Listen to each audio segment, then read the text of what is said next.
Come on up. We got a wonderful panel today.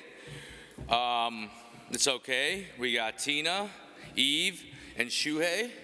These are all wonderful leaders from our industry.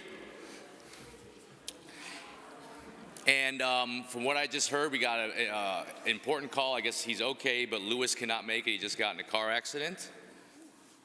And Sebastian also, I think because of the scare, we got last minute, he couldn't make the flight. But we are still going to be amazing today. We're going to provide some great entertainment. And these three will pick up the slack from the other two. So you'll get double the whammy on each one of them, okay? How's everyone feeling? This is kind of like that mid-afternoon, you need your second wind. I need coffee. Yeah, I could tell. No one even responded. You guys are like falling asleep here. All right, well, I'll make sure I'm very loud so I wake you guys up, okay? I'll put my sexy voice on, all right? Barry White. Barry White, huh? There you heard, yeah, you read my mind, okay. I'm gonna make sure this is not your normal blockchain tech panel, okay? How about we do that? That'd be fun, right? All right, I've been to so many of these damn conferences and spoken so many, sometimes they're all the same. So let's have some fun here, right? It's afternoon. So, I just looked over and saw Tina's eyes and she was just like, holy, the hell did I just get myself into? All right, so today, we're gonna, I think I just wasted about 2 minutes on BS banter, but hey, you know what? At least it was fun, right? At least I'm having fun, that's all I really care about.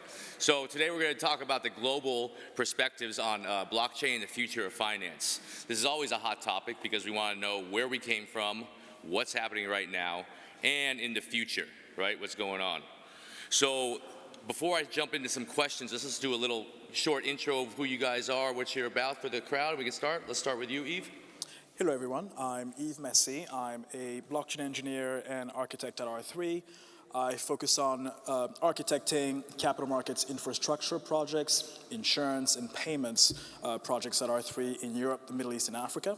More notably, I've been very active in some of the better known projects in Switzerland with SIX and SDX.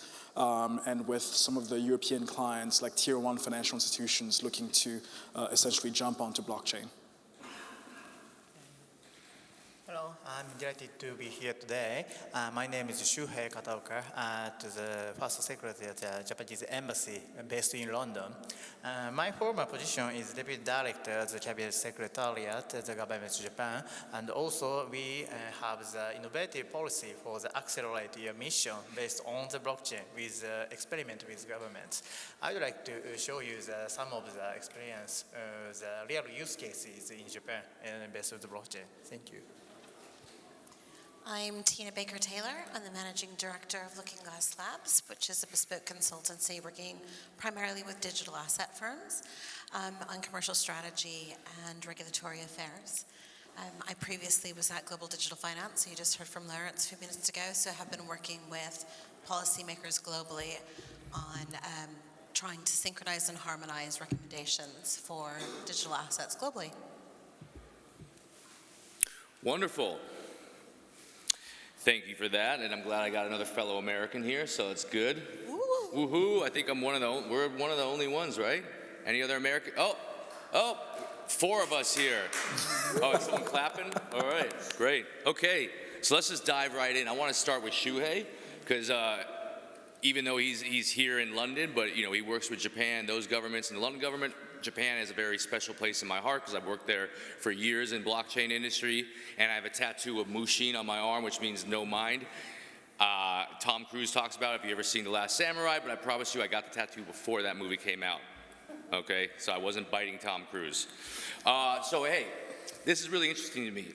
Japan used to be the #1 crypto economy, right? And they were really pushing innovation with those markets. For the past year and a half, it's kind of really slowed down there, and it kind of breaks my heart. I was doing a lot of business there last year and kind of had to pull out because of that. Where do you see Japan moving right now? You know, we have in April, right? I mean, you know this, so we have the regulation coming out for digital securities. I'm hoping that they stick to their word, what they did last year. Where do you see Japan moving forward in? Are we going to actually see a real STO market there? Are we actually going to see a more movement of the exchange market there? Granted, there are the exchange markets there, and you see Line just finally got the approval, right? Line now has their own exchange. Line, the messaging app, also owns the exchange, for those of you who don't know. Where do you see Japan moving forward right now? From my own perspective, Japan is open and acceptable to the emerging technology like based on blockchain. So please you can search the regulatory sandbox in the government of Japan. As you know, in Japan, the Japanese Financial Service Agency also approved the virtual currency business player for the 22 in this February. And also, the first regulatory sandbox and for the finance project and the first blockchain project is approved in 2019. The crypto garage and also Bitcoin and also the exchange virtual currency and the Japanese yen tokenization. This is very successful, the 1 year and a small project for the restricted for 3 or 5 business player because there is almost nothing strictly rule in Japan, but the Japanese government would like to make the new rule with you. So the rule making thoughts. So the our Japanese government product is a policy, public policy. So we produce the innovative public policy for the regulatory sandbox, like the England, UK's FCA, and also the Abu Dhabi and the Singapore and so on. But the Japanese regulatory sandbox is open to the not only the fintech, sometimes based on blockchain for the clinical development, information sharing. So some type of the business is acceptable. So if you have any intention or interested into entering the new market to the Tokyo and the financial city and also Japan, please don't hesitate to contact me. I think that there is a very good potential for the Japanese market. Wonderful. Thank you for thank you that. All right, Tina, my U.S. pal. Let's talk about the U.S. a little bit because I don't know if you saw my keynote earlier. I love talking about the U.S. as we all know. You've been one of the, kind of institutional market leaders and big voice there in the community, speak everywhere. Where do you see the U.S. headed right now? Because you see a lot of changes right now on the digital security regulation. We're also seeing in the digital asset, we're starting to see some public pressure about, a CBDC, right? And stuff like that in response to China and stuff. What do you see really happening? I want the streets right now. What's really happening, not the spiel we hear in the news. Well, my inside sources tell me. No, just kidding. No inside sources. So I think if you look at the U.S. economy or the U.S. as a global leader, the dollar is the peg currency that we use for a lot of jurisdictions. That's a bit of a privileged position. However, as globalization has impacted or started to become more prevalent within finance, that's been quite disruptive. And I think when you look at things like tokenization or security tokens, you've mentioned, as Loretta said earlier, there are existing security laws, whether they're tokenized or not. Security is a security is a security. Now, I think that it's up to the industry to look at how they look to develop a number of these new types of packaging for securities to ensure that they can go to market in a way that is compliance first, right? So I think that would help adoption and acceleration a little bit. The competitive nature of global finance, coupled with the innovation and things emerging, not just China as an example, but Libra really, I think, brought the tokenization disruption to the government forefront. So it became really prevalent in their minds that a corporate or a technology company or basically anyone who wasn't a sovereign money issuer, a central bank, could potentially create something that allowed people to transact with each other globally without that governmental intermediary. And I'm not going to say that one is good or bad, but that idea around creating frictionless transacting and being able to ensure that more people have access to financial services should really be at the heart of whatever the tokenization of any kind of fiat currency is. So, I think at the moment, the US has absolutely woken up. The regulators there have been globally more apt to take action. Sometimes they are, in the form of warnings. Sometimes they, we're starting to see cases settle now, not just at a national level, but at a state level, and which does impact that kind of national policy making, the decision making of national policymakers. The US is very different, much like Europe, where you have independent states that can come up with policy on their own. So I think we're in a period of a lot of catalytic change over the next 18 months. And we have policymakers in the US that are very forward thinking. So, Commissioner Pierce has been very active, engaging the community to seek, feedback on some of the proposals that she's putting forward, which I think could have some impact. Very cool, very cool. Thank you for that. It's interesting times that we're in right now. I believe we're in a new paradigm shift. The access of information is being distributed by the millisecond to all of us. So we're starting to see a lot of realities here in our world. And I think it's just, you're smiling at me. I just did an interview before this and I talked about that. I'm getting a little wink. Yeah, it's just an interesting time we're in right now. Anyways, enough about me. Eve, you're at R3. That's a great company. I am, yes. Hold on, don't start yet. I need to praise you a little bit more. R3 is a phenomenal company. They've been one of the front runners of this industry. Though they're kind of you guys are kind of centralized. I mean, you're not really decentralized, right? But you're kind of centralized through a bunch of institutions, but we won't go there right now. Either way, you've been a front runner. It's phenomenal. I just spoke with you guys on a panel in Thailand at the end of last year. R3 is phenomenal. Since you guys have been one of the forerunners with institutionalization, right? And to a certain degree, not mass adoption, but kind of institutionalization, which is another form of mass adoption, right? Mm-hmm. Where do you see the future headed with mass adoption? And not so, you can talk a little bit about your, R3, because you guys are doing so many different things, but, within your company and in the future, what are their challenges, right? And things like that. So, I mean, it's a bit of a tricky one because the lessons from blockchain 1.0 and maybe 2.0 was that, a lot of blockchain started with retail innovation without thinking about the backbone of the global financial markets. And the position that we've taken is that we want to start where finance is today and build a bridge to where it's going tomorrow, thanks to this blockchain wave of decentralization that's attracted so many people. So how are we driving mass adoption? I think we're driving mass adoption by enabling the key levers.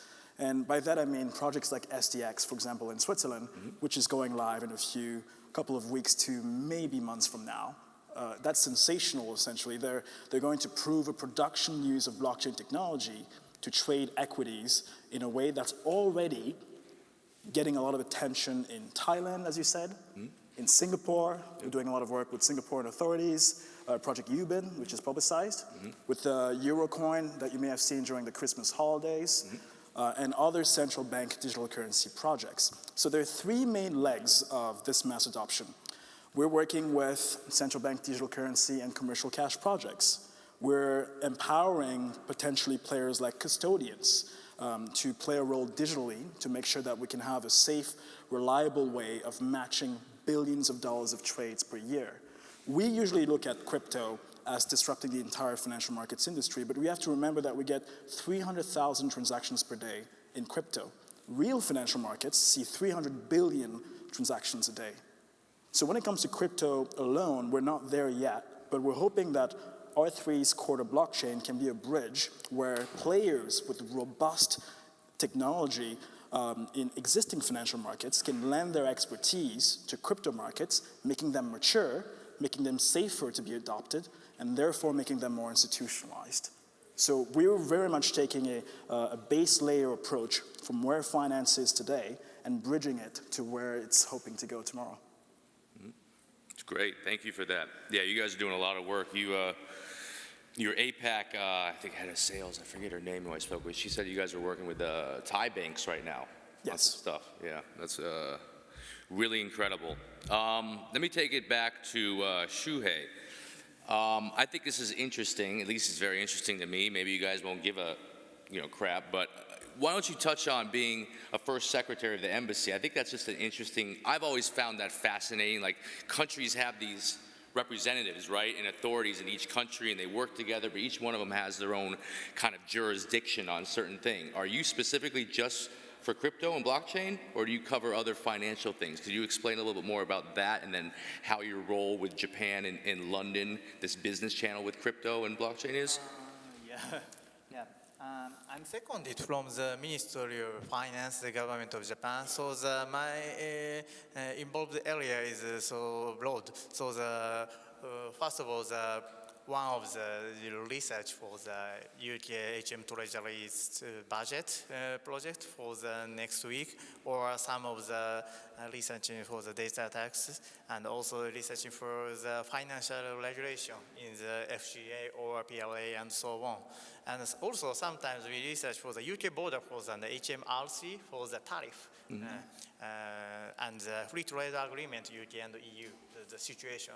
So I like these type of the technology, fintech, and also based on blockchain project, because I involved in Tokyo, government of Japan. I involved in there for 1 or 2 years for the making the accelerates policy. But fortunately, we moved to the 1 year ago from the Tokyo to the London. So sometimes we have not only the blockchain and finance, and also I'm involved in the helped so many business people, the UK and JP, and also the making the networking, the reception, and also sometimes Japanese policy or seminar, some of the reception for the including the Japanese wine and the Japanese sake for the fintech industry. That is, sorry. I heard about, you said the wine. There was a project that one of my buddies, that you probably know him there, was working on, and was it E&Y or Deloitte was working on with the wine and STO around wine? Yeah. Is that what you're talking about? Yeah. Do you know the Japanese wine made by the Japanese grape and brewed in the Japanese wine? And sorry, not the reason why. Sometimes we have the consulted from the UK fintech firm or Irish fintech firm. When they wanted to enter into the new Japanese market, they started doing the research. I can connect some of the financial regulator in Japan or some of the blockchain professional in Japan. We are connected to the idea of the business model. And also sometimes we wrote in Japanese some of the overview of the good point of the UK fintech firm, some of the Irish fintech firm. 1 year ago, I wrote some of the article for the fintech firm, so in Japanese financial magazine. 1 year after 1 year, they can open the Tokyo office and also the call center for the Miyazaki prefecture. Sometimes this type of the support. Very cool. Personally, yeah. Right. Let's move into kind of a hot, topic right now. Obviously, central bank digital currencies is hot right now. Everyone's talking about it. We've had a lot of panels, keynotes on it. I kind of want to address it from a different angle, more of a political standpoint, and what that means to global economics, what it means to negotiation strategy, what it means to the future powerhouses and global leaders, different economies, and the kind of power struggle we're seeing right now between China and the US. I think it's really interesting. Tina, why don't you touch on that? How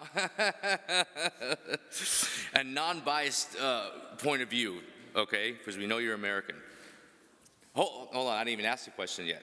So how much of China's decision to launch that digital currency, right? was motivated purely by the technology or a way to gain independence from the US dollar and global power that it's been tied to for so many years. And then you can expand on what you want to talk about. So I think that the digitization of any sovereign currency enables new ways of being able to have people invest into your economy and being able to invest in other economies, right? So the relationship between China and the US, whatever the geopolitical concerns are, those two economies are very invested and divested amongst each other, right? So there's a relationship there. If I were China and I were able to create an environment in which I were able to offshore my currency, which has traditionally been, only onshore unless you're looking at RMB, which didn't really take off the way that I think China had hoped that it would. This is a new opportunity to try to offshore their capital again. So if we look at the way global money works within a commercial banking system or at the central bank level, being able to settle with each other is infinitely important. The faster, the cheaper, all of those things that you would hope for at a commercial banking level, things that R3 enables, or technology like Ripple to bring down transaction cost and time and increase throughput. So a CBDC, we talk about it in the context of a crypto asset. It's really not a crypto asset. It is a digital asset, but it's really just the digitization of a fiat currency. And there's a number of ways that we digitize transactions today. So, I think that it's getting a lot of news, but it's also a bit hyped, in my opinion. And we're starting to see those countries, take steps to digitize their sovereign currency now. And I don't think it's going to be very far off until it becomes a bit of a watershed moment where it just becomes the norm. Mm-hmm. Yeah, Cambodia is already, I think, either officially done with the process or just about to be done. So yeah, there's major steps headed in that direction. But I don't think it's necessarily a geopolitical, I think there are probably elements of that within the speed to market, but I think it is more representation of the speed at which we're innovating than it is necessarily in a response to a geopolitical tension between the two countries. And you know what also I like that you said, you really just highlighted, like, this is nothing, I guess it's special in essence, right? It's innovative technology, but really all this is a digitized asset. It's not some unique thing. And they touched on that as well in the last panel before me, talking about digital security. It's just wrapped in blockchain technology. And as we move more into institutionalization and mass adoption, I think we're going to start seeing that. And even, I like to always say, I had a pitch deck going around with a company I worked with where we were raising money and stuff, and I was trying to figure out a way to, bypass this level of thick skin with investors at an STO. And I'm like, all this is what Uber did for the taxi industry. It's just innovation. It's the same exact thing. I think that's what CBDCs, the promise of them could deliver, is a demystification of digital assets and a mainstreaming of the technology or what the technology can enable, so that it doesn't seem like these digital assets are weird, fake, funny money on the internet. So if I can jump in just for a second here. One more thing, I think, when it comes to CBDC is a lot of blockchain innovation in crypto today. You see people tokenize everything. I've seen everything from yachts to wine to horses to, your scorecard, I don't know. The one thing that I'm seeing is, again, in Switzerland, you're seeing something fundamental where if the Swiss franc is available on a tokenized basis as a CBDC, then any blockchain application that has any kind of digital asset immediately gets more liquidity. And that gives a lot more experience then with the established liquidity venues to experience market making with these new type of instruments and make a lot of blockchain applications viable today. Because everyone here, I hope, knows that blockchain is not mainstream yet, because the minute you've tokenized anything interesting, you spend 2 years with a legal team trying to figure out how to bank on it, right? So that's going away with CBDC becoming more available. And I'm also noticing commercial cash. So there is CBDC at a sovereign level, so a country issuing a digital version of its currency. But then there's a window of opportunity for private commercial entities, like JPM Coin, for example, no comments there, to issue their own commercial cash that we can use to speed up these blockchain innovations and make them more viable. I hope that contributed to a bit of your point. It's not just a geopolitical matter, it's really to bring life to tokenization use cases, I think. Yeah. Great, great. Geniuses up here. I'm so fortunate I get to speak with them. Unfortunately, we're running out of time. We got about 25 seconds left, and as opposed to me just hogging the last few seconds, I promise I'm not going to do this. Let's have a little fun round of something. I want you to just give a yes or a no, okay? Speed round. Centralized or decentralized? Decentralized. You're at R3. I don't understand that. Well. I'll explain later. Tweet me. Good. Decentralized. Yeah. It was actually supposed to be a yes or no, but okay. And I think through the hubbub, we actually lost all our time. I had a few more. The next was going to be that famous, what is it? Jesus, blah, blah, blah. Who would you kill or marry? Anyways, bad joke. Oh, dear. A little too much here. All right. Thank you for our wonderful panel. Thank you. Pleasure. Okay, Thank you. Thank you very much. thanks. Great to see you. Thank you very much. Thank you. Now, come on, audience. I can see you're flagging. There's one more panel before after.